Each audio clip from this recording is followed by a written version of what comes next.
Isipin lamang, pinagkakatiwalaan mo ang mga taong pinakamalapit sa iyo, buksan ang mga pintuan sa iyong tahanan, ibahagi ang mayroon ka, at natuklasan na ang lahat ay isang malupit na farce lamang. Iyon mismo ang nangyari sa akin. Ang pangalan ko ay Nina, ako ay 36 taong gulang at ako ang pinansyal na direktor ng isa sa mga pinakamalaking pabrika sa Toul, ang konkretong halimaw na mukhang isang bantayog sa mga oras na pinalakas ng industriya ang bansa. 4 na taon na ang nakalilipas, pagkatapos ng mga taon ng pag-save ng bawat roble, pinamamahalaan kong maglagay ng isang pagbabayad sa isang katamtaman na 3 silid-tulugan na apartment sa proletaryong kapitbahayan. Walang maluho, ngunit ito ay akin. Nagbabayad pa rin ako ng mortgage sa susunod na 5 taon, ngunit ang mga detalye, ang mahalagang bagay ay, sa unahang pagkakataon sa aking buhay, mayroon akong isang lugar ng aking sarili. Ang aking mga magulang, sina Tamara at Vladimir, kamakailan ay nagretiro. Siya, isang master builder na gumugol ng kanyang buhay sa mga site ng konstruksyon. Siya, isang nurse sa isang munisipal na klinika. Ang kanilang pagreretiro, tulad ng napakaraming iba pa, ay halos sumasakop sa mga pangunahing panukalang batas. Tuwing magagawa ko, tumulong ako o sa halip nakatulong. Ang aking kapatid na si Alina, 29, ay nagtatrabaho bilang isang tagapamahala ng media sa isang lokal na ahensya ng advertising. Noong nakaraang taon, pinakasalan niya si Kirill, isang walang trabaho na sibilyang inhinyero, ngunit puno ng mga magagandang plano. Gwapo, palakaibigan, isa sa mga taong nanalo lamang sa isang ngiti. At kung paano, nang hindi napagtanto ito, ako ay naging pribadong ilikset ng pamilya. Nagsimula ang lahat noong ako ay isang intern pa rin sa pabrika. Si Alina ay nasa paaralan at sinusuportahan ko na ang kanyang mga kapritso, bagong cellphone, mga tiket sa konsyerto, mga damit na may brand. Ito ang obligasyon ng malaking kapatid na babae, naisip ko. Ngunit lumipas ang oras, nakakita siya ng trabaho at tumaas lamang ang mga hinihingi. Nina, kailangan ko ng isang gupit sa salon sa Avenida Lenin, ang singil ng ayos ng buhok ay naniningil ng 5,000, ngunit siya ang pinakamahusay sa lungsod. Nina, ang mga batang babae at nais kong maghapunan sa bagong restaurant, ang bayarin ay lumabas sa halos 3,000 bawat tao. Nina, hindi namin mababayaran ang upa ngayong buwan, maaari mo bang ilipat ito sa aking account? Ang aking buhay sa pananalapi ay naging isang buwan ng ulat, mortgage, bill ng aking mga magulang, groceries para sa kanila, pautang para kina Alina at Kirill, at, sa huli, kung ano ang naiwan, kapag may kaliwa, para sa akin. Sinuportahan ko ang 4 na may sapat na gulang bilang karagdagan sa aking sarili. Wala akong mga anak, lumabas ako minsan sa isang semestre, at ang aking pinakamalaking luho ay hindi kinakailangang magbilang ng mga barya sa supermarket. Saan pa pupunta ang aking pera? 3 buwan na ang nakalilipas, ang aming kapitbahayan ay naging target ng isang alon ng krimen. Ang mga pagnanakaw ng kotse, break-in, pagnanakaw sa mga gusali. Nag-aalala, umarkila ako ng isang kumpanya ng seguridad, Shell Dula, inirerekomenda ng isang kasamahan. Dumating ang teknisyan na may katalogo ng mga pagpipilian, pangunahing o kumpletong kit. At ano ang kumpleto na kasama? Tanong ko. 4 na panloob na kamera, 2 sa pasilyo, 2 sa pasukan sa gusali, record ng ulap, mga alerto sa paggalaw, access sa pamamagitan ng cellphone. Papasok na ako, napagpasyahan ko. Pagkatapos ng lahat, ang seguridad ay hindi mabibili ng halaga. Makalipas ang 1 linggo, 8 elektronikong mata ang nanonood ng aking bahay. Maaari kong suriin kung isinara ko na ang pintuan, tingnan kung kailan bumagsak ang tao sa paghahatid sa mga pakete. Perpekto. Hindi ko lang sinabi sa aking pamilya, hindi sa kalungkutan, ngunit dahil ang oras ay hindi bumangon. Bahagya silang nagpakita doon, at ang pakikipag-usap tungkol sa mga security camera sa hapunan ay hindi eksaktong isang magaan na paksa. 2 linggo pagkatapos ng pag-install, sa isang random na Martes, umuwi ako mula sa trabaho na may kakaibang pakiramdam. Walang konkreto, ang tasa ng kape ay hindi kung saan ko iniwan ito, ang mga unan sa sofa ay tila gulo sa ibang paraan. Ako ay paranoid, naisip ko. Pagkatapos ng lahat, nakinig ako sa totoong mga podcast ng krimen sa lahat ng oras, malamig na mga kaso, ang madilim na bahagi, mga bagay na ganyan.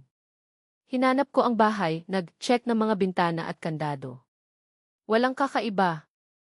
Nag-dinner ako, nanonood ng pelikula, natulog. Ang mga susunod na araw ay lumipas sa isang malabo na mga spreadsheet at ulat. Hanggang sa dumating ang taunang kaganapan sa korporasyon ng pabrika. 3 linggo pagkatapos ng kakaibang Martes, inarkila ng kumpanya ang Praionic Restaurant para sa pagtatapos ng taong partido.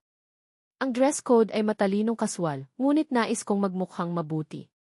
Naalala ko ang aking pilak na Fiorla bag, binili 1 taon na ang nakakaraan para sa 45,000 rubles, isang kapritso. Napinayagan ko ang aking sarili na gawin pagkatapos makita ito sa bintana ni Max. Maganda ito, ngunit 1 beses ko lamang ito isinusuot sa kasal ng isang pinsan. Umakyat ako sa hagdan upang makuha ito mula sa aparador kung saan pinapanatili ko ang aking pinakamahalagang bagay. At wala siya. Huminahon, dapat ito ay nasa ibang lugar, naisip ko. Hinanap ko ang aparador, ang pantry, kahit na ang basement, kung saan pinapanatili ko ang mga kahon ng mga lumang bagay. Wala. Ito ay Biyernes ng gabi at ang kaganapan ay kinabukasan. Desperado, tinawag ko si Alina. Alina, nangyari ka bang humiram ng aking pilak na pitaka? Ang kanyang tugon ay kaagad, halos nasaktan, syempre hindi. Bakit ako? Ito ay lamang na hindi ko mahahanap ito kahit saan. Akala ko maaaring hiniram ko ito mula sa iyo at nakalimutan ko ito. Nina, kung binigyan mo ako ng isang bag na ganyan, itatago ko ito bilang isang relic. Hindi ako responsable. Okay baka hindi ko sinasadyang itinapon ito sa huling paglilinis. Noong nakaraang taon ginawa mo ang radikal na paglilinis. Siguro napunta ito sa basurahan kasama ang isang bungkos ng mga bagay. Possible. Ngunit ang 45,000 rubles ay hindi maaaring itapon tulad nito. Lumipas ang mga linggo at ang pagtatapos ng taon sa pabrika ay palaging kaguluhan, mga sheet ng balanse, pag-audit, pagpaplano para sa susunod na taon. Halos nanirahan ako sa opisina, umuwi lamang sa pagtulog. Hanggang sa isang pangkalahatang paglilinis ng Sabado, ang uri kung saan mo ilipat ang kasangkapan at mop sa likod ng ref, binuksan ko ang desk drawer kung saan itinago ko ang aking mga relo ng tissue. Isang regalo mula sa aking mga lola sa ina sa pagtatapos sa loob ng 1 dekada na ang nakalilipas. Hindi sila isang Rolex, ngunit sila ay Swiss, elegant at, higit sa lahat, isang memorya. 5 taon na silang namatay. Nandoon ang kahon. Hindi relo. Tumayo ako ng frozen, tinitigan ang walang laman na kaso, na parang maaari silang mag-safar na muling lumitaw. Hinanap ko ang desk, silid, tulugan, sala. Nawala. Umupo ako sa kusina na may kape at sinimulang magkasama ang mga piraso. Ang pakiramdam na may isang tao na sa bahay, ang nawawalang pitaka, ngayon ang mga relo. Minsan maaaring maging masamang kapalaran. 2 beses nagkataon. 3. Pamantayan ito. May sumisira sa aking bahay at kinuha ang aking mga bagay. Ngunit paano? Ang pinto ay palaging naka-lock, domophone na may kamera, mga susi lamang sa akin at kasama ang aking mga magulang. Binigyan ko sila ng isang itabi, 4 na taon na ang nakalilipas, kung sakali. Hindi iyon ay walang katotohanan, naisip ko. Ang aking sariling pamilya? Impossible. Hanggang sa naalala ko ang mga kamera. Binuksan ko ang notebook at naka-log in sa system. Ang mga pag-record mula sa huling 70 araw ay naroon. Nagsimula akong umatras, araw-araw. Martes, 3 araw na ang nakalilipas, bandang 3. Naitala ang paggalaw ng kamera sa harap ng pintuan. Nag-click ako sa video. 2 figure ang diskarte, kumuha ng isang susi, ipasok na parang nagmamay-ari sila ng lugar. Dinala ko ang imahe, kahit na alam ko na kung sino sila. Alina at Kirill. Nakatayo ako doon, napukaw ng screen, pinapanood ang pagkakanulo sa mabagal na paggalaw. Ang aking mga daliri ay nanginginig sa keyboard habang pinapanood ko, sa mabagal na paggalaw, ang aking maliit na kapatid na babae at ang kanyang asawa ay naglalakad sa aking bahay tulad ng pag-aari nila ang lugar. Ang kanyang mga kamay ay hindi tumigil sa pag-alog, hindi niya alam kung ito ay mula sa galit o mula sa isang sakit na napakalalim ay tila tinusok ang kanyang mga buto. Ang timestamp sa pag-record ay nakumpirma, Martes, kalagitnaan ng araw. Oras ng negosyo. Siyempre, ako ay nasa opisina, na natigil sa isang walang katapusang pagpupulong tungkol sa quarterly na mga budget. Alam nila na hindi ako uwi. Malinaw na alam nila. Pagkatapos ng lahat, ang schedule ng aking trabaho ay pinalamusya ng mga ito, bawat segundo ng aking araw ay mapatulad ng isang script ng pagnanakaw. Isinusulong ko ang video. Dumiretso si Alina sa silid tulugan. Itinapon ni Kiril ang kanyang sarili sa silid na parang sarili niya. Ang aking kapatid na babae ay dumaan sa aking aparador ng madali ng isang tao na dumaan sa isang katalogo ng pagbebenta na pinapatakbo ang kanyang mga daliri sa aking mga bagay na parang nasa pangalawang kamay na nakatayo. Hilahin ng cashmere's waiter, ang parehong, binili sa boutique sa Krasnoarmeyskaya Street para sa isang presyo na nagpapasaya sa akin. Ipakita ito kay Kiril. Pareho silang tumatawa na parang isang pribadong biro habang sinusuri nila ang tela sa pagitan ng kanilang mga daliri. Pagkatapos, nang walang seremonya, ang panglamig ay nawawala sa ang bag niya. Bumagsak ang tiyan ko. Sumulong pa ako. Lumapit si Alina sa damit kung saan pinapanatili ko ang kahon ng alahas. Binuksan niya ito na parang sarili niya, pinapatakbo ang kanyang mga daliri sa mga pulseras, mga hikaw, kwintas, na ipinapakita ang bawat piraso kay Kiril na parang nasa window ng tindahan ng alahas. Paano sila maglakas loob? Ang galit ay sumunog sa loob ko, acidic, habang nag-click ako sa susunod na pag-record. 2 linggo bago nito. Isa pang pagbisita. Sa oras na ito, 40 minuto ng pagsalakay. Si Alina Romejes sa pamamagitan ng aking desk, si Kiril ay sumisilip sa pantry tulad ng isang magnanakaw na sinusuri ang ligtas.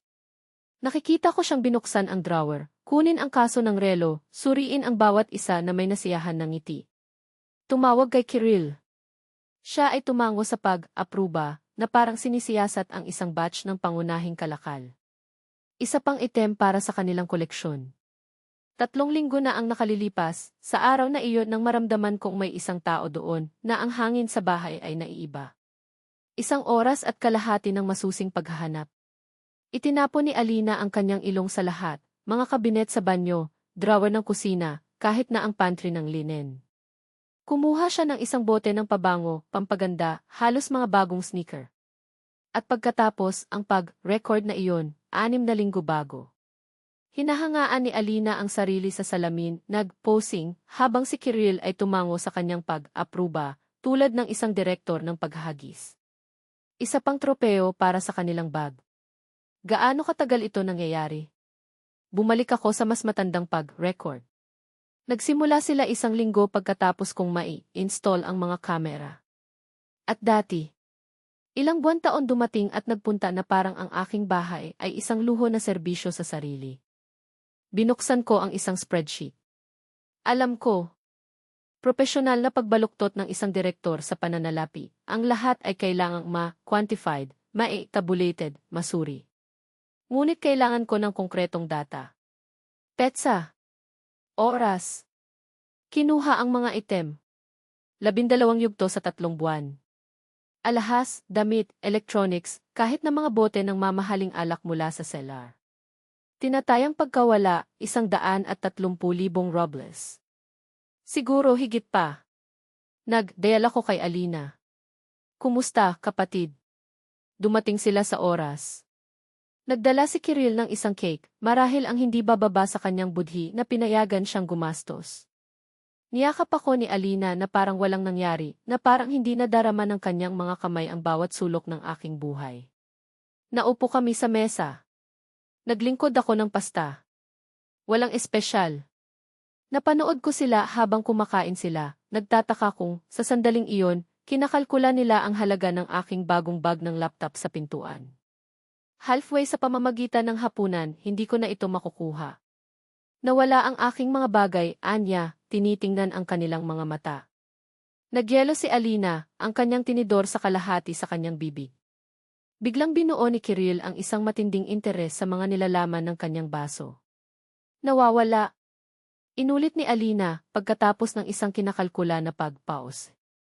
Ano, eksakto?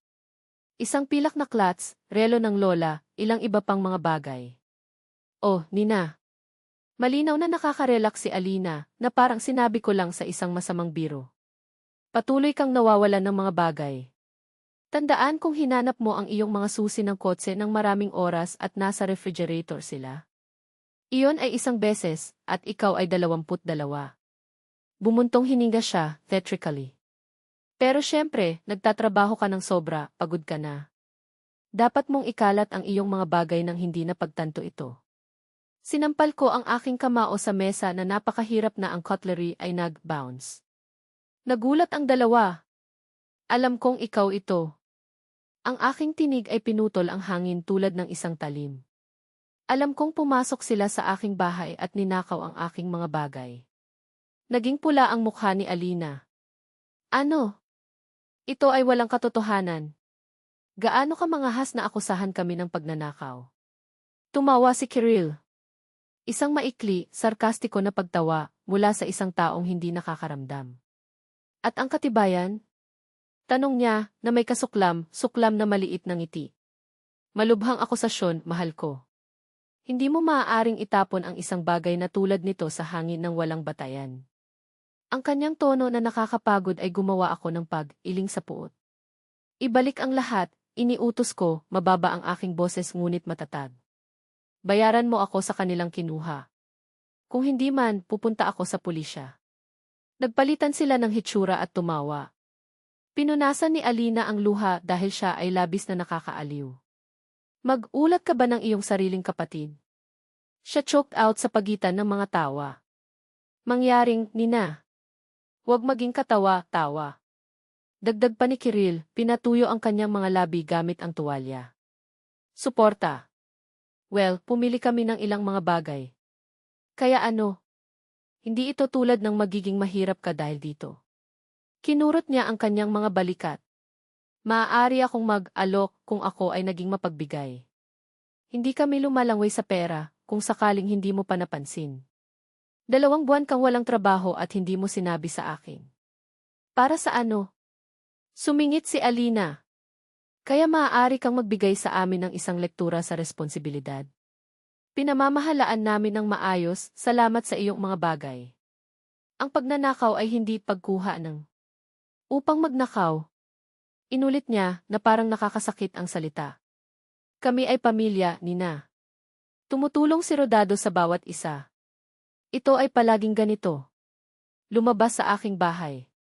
Ang aking tinig ay isang nagyayelo na bulong. Naglakad na sila tumatawa pa rin. Si Kirill, habang siya ay dumaan sa pintuan, itinapon ang kanyang balikat. Teke ng isang Valerian, kapatid na babae. Kailangan mo. Nang magsara ang pinto, tinawag ko ang aking ina. Nanay, Alina at Kirill ay nagnanakaw ng aking mga bagay. Pumasok sila rito habang nagtatrabaho ako at kinukuha ang gusto nila.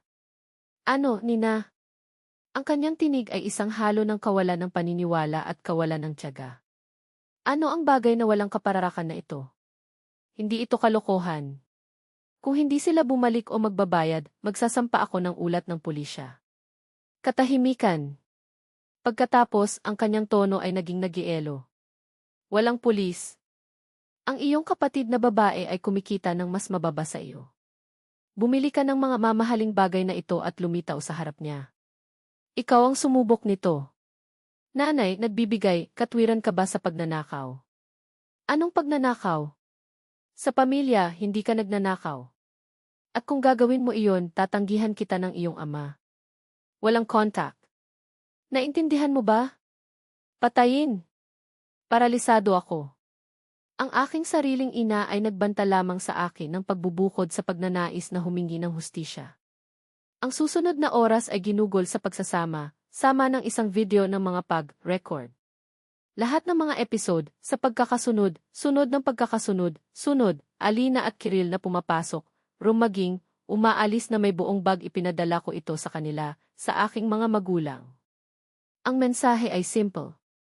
Ibalik ang lahat o magbayad ng 300,000 robles para sa kung ano ang ninakaw. 1 linggo upang magpasya. Pagkatapos ay pumunta sa pulisya. Sumabog ang telepono ko. Una ang mga mensahe ni Alina. Ay, film ka sa amin ng iligal. Pupunta kami sa iyo. Mula sa aking ina. Nakakahiya ka sa pamilya. Tumigil ka sa walang kaparakan na ito. Ang aking ama, maikli at tuyo. Nabigo ako sa iyo. Kinabukasan, alas negatibo 8 ng umaga, dumating ang isang locksmith. 3 oras ng trabaho, 30,000 robles. Binago ko ang lahat ng mga kandado. Walang nakatanggap ng isang kopya. Ang mga sumusunod na araw ay isang barrage ng mga mensahe. Si Alina ay humalili sa pagitan ng galit at pagmamanipula. Ako ang iyong kapatid. Wala bang ibig sabihin sa iyo? Pagkatapos ay bumalik siya sa pag-atake. Ikaw ay isang taong walang puso. Ang aking ina ang pinakamasama. Sinisira mo ang pamilyang ito. Ang iyong ama ay hindi matutulog dahil sa iyo. Hindi iyon kung paano ka namin pinalaki. Noong Miyerkules, si Tia Galia, kapatid ng aking ina, ang tumawag. Nina, sinabi ng iyong ina na nawala ang isip mo. Na nagbabanta kay Alina kasama ang pulisya. Ano ang nangyayari? Ninakaw niya ang aking mga bagay. Mayroon akong ebidensya sa video. Ano? Tumawa si Tia Galia sa kawalan ng paniniwala. Hindi ito maaaring. Ginagawa mo ito. Patayin. Huwebes ay lumipas sa panahunan na katahimikan. Mga nakakalaso na mensahe lamang. Iminungkahi pa ng aking ina na kailangan kong makakita ng isang psychiatrist. Biyernes. 7 araw. Walang pera. Wala sa mga gamit ko. Isang isdila lamang mula sa Alina. Wala kang lakas ng loob. Hindi mo tatawagin ang pulisya sa iyong sariling pamilya. Sa tanghali, nagpunta ako sa istasyon ng pulisya ng Central District. Inatasan ako ng taong nasa tungkulin kay Teniente Antonov, isang binata na may matulungin na hitsura. Gusto kong mag-file ng ulat ng pulisya. Bakit? Pagnanakaw. Binuksan ko ang aking tablet at ipinakita ang na-edit na video. Artikulo 158 ng Penal Code. Napanood ni Antonov, tahimik na sumipol. Solidong patunay. Ang halaga ay makabuluhan. Formalin natin ang reklamo. Tumahimik siya. Sa mga kaso sa pagitan ng mga miyembro ng pamilya, kung minsan ay archive nila ito, ngunit sa video at halagang iyon, mayroong isang magandang pagkakataon na magbukas ng isang pagsisiyasat. Nasaan ang mga item na maaaring maging? Alinman sa kanila o sa bahay ng aking mga magulang. Maghanap tayo. Ang deadline ng hanggang 10 araw, ayon sa BIS. Kung nahanap natin ito, tatawagin natin ang muling pag-reconnaissance. Ang lahat ay dokumentado. Pinirmahan ko ang protocol, natanggap ang resibo. At bumalik ako sa trabaho. Sa alas negatibo 6 ng hapon, habang naghahanda ako ng hapunan, may nagsimulang kumatok sa pintuan na parang baliw. Nina, buksan mo na ito ngayon. Galit na galit ang tinig ng aking ama na ito ay nagalit sa akin. Nina, mangyaring. Ang aking ina ay umiiyak sa labas. Ang pagbubukas ng pinto ay tulad ng nakaharap sa isang bagyo. Kinuha sila. Dinala nila sina Alina at Kirill sa istasyon ng pulisya. Paano ka? Hindi ko binuksan ang pintuan, nakasandal lang ako sa kabilang linya, naramdaman ang bigat ng kahoy sa pagitan namin at ng kaguluhan na kinakatawan nila. Ang mga magnanakaw, sagot ko, ang aking boses firm sa kabila ng bukol sa aking lalamunan. At ang mga magnanakaw ay kabilang sa pulisya. Ang kapatid mo. Nasira ang tinig ng aking ina na parang bubuin ng dugo na ito ang lahat. Tulad ng kung ang kapatid na babae ay magkasing kahulugan sa ilisensya upang magnakaw. At iyon ay dapat na mga hulugan ng isang bagay sa kanya kapag siya ay nagnakaw mula sa akin. Ang tawa ko ay mapait. Ito ay hindi makatao. Ikaw ay isang halimaw. Sigaw ng aking ama, ang mga salitang hinagupit ang pinto tulad ng mga kamao. Nais ba nila akong ilabas sila doon? Walang problema. Ibalik mo sa akin ang aking pera. 300,000 para sa kung ano ang kanilang ninakaw. Hindi ito blackmail, ang aking boses ay hindi nanginginig. Ito ay pagpapahayag. Piliin.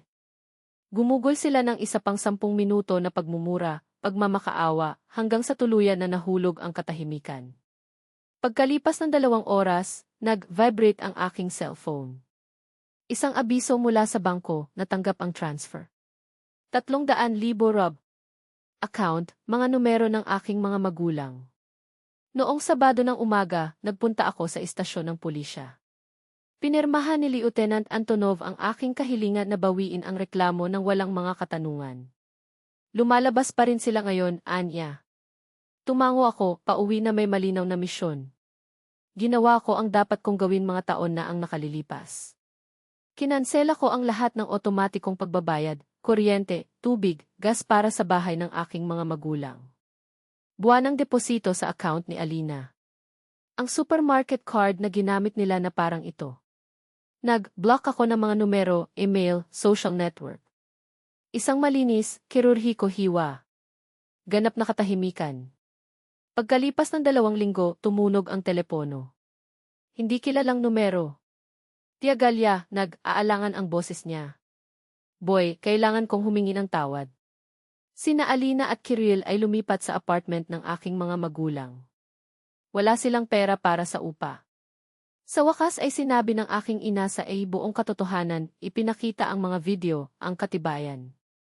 Alam mo, Bod, mahal ko ang iyong ina, ngunit nagkamali siya.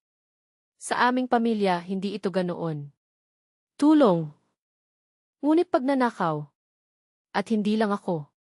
Naalala ni Anya na ang isang gintong pulseras ay nawala matapos bisitahin siya ni Alina noong nakaraang taon. Sinabi ni Uncle Sergey na ang mga tool ay nawala mula sa malaglag ng itumulong si Kirill sa isang pag-aayos. Pause. Wala nang nag-anyaya sa kanila sa hapunan. Ang kanyang mga magulang ay nakahiwalay, ipinagtatanggol si Alina na parang isang santo.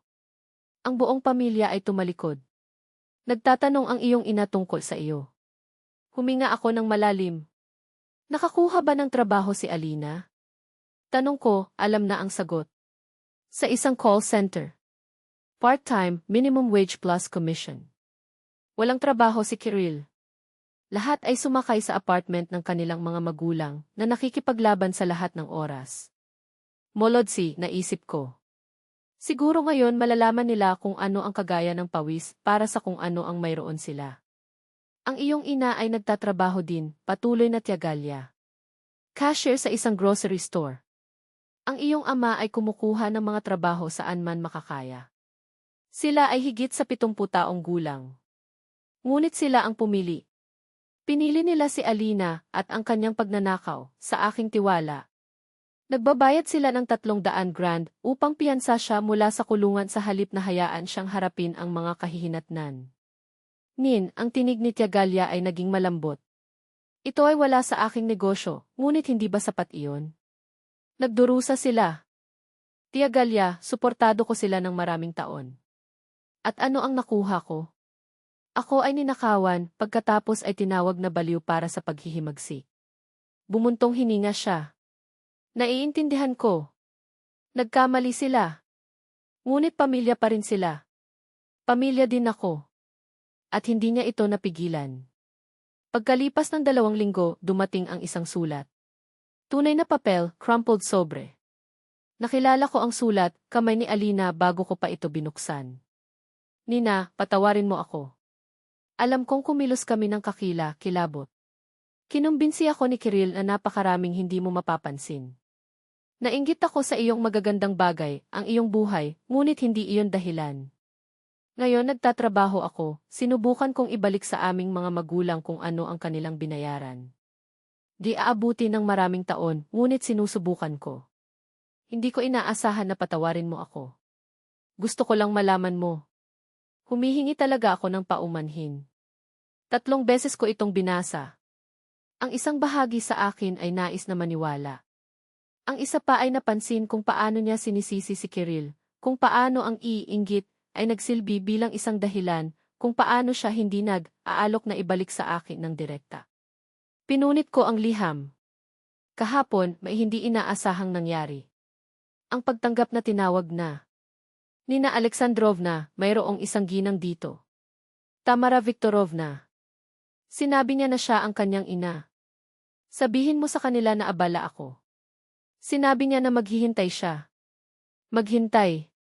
Makalipas ang 1 oras, isa pang tawag sa telepono. Nandito pa rin. Hiniling niya na maghatid ng isang bagay sa iyo. Halos sumuko na ako. Halos. Kung hindi siya umalis sa 10 minuto, tumawag sa pulisya. Nagpunta siya.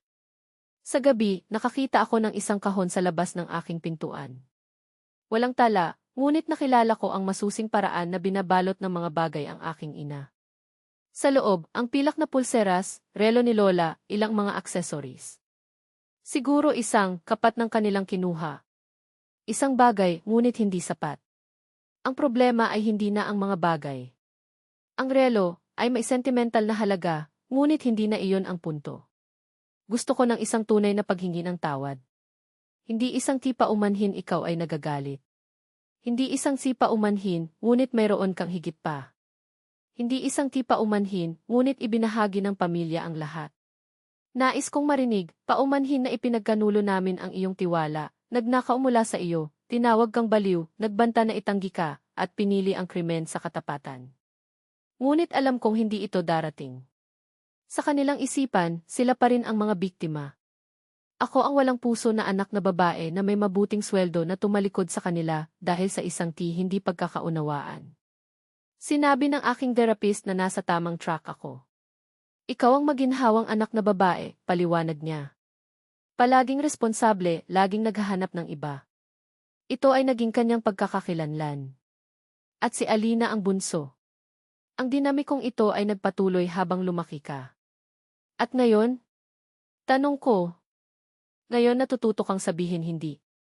Alamin na ang pag-ibig ay hindi tungkol sa pagpapaalam sa mga tao na saktan ka. Alamin na ang iyong halaga ay wala sa iyong ibinibigay. Mahirap ito. May mga araw na napalampas ko ito, itinuturo sa akin ng aking ina kung paano gumawa ng mga cupcakes, tinutulungan ako ng aking ama kay algebra, Little Alina, na tumatawa habang hinahawakan ko siya sa kanyang unang pagtatangka sa mga roller skate. Ngunit pagkatapos ay naalala ko, pinili nila. Kapag kailangan nilang pumili sa pagitan ng mga anak na babae, pinili nila ang magnanakaw.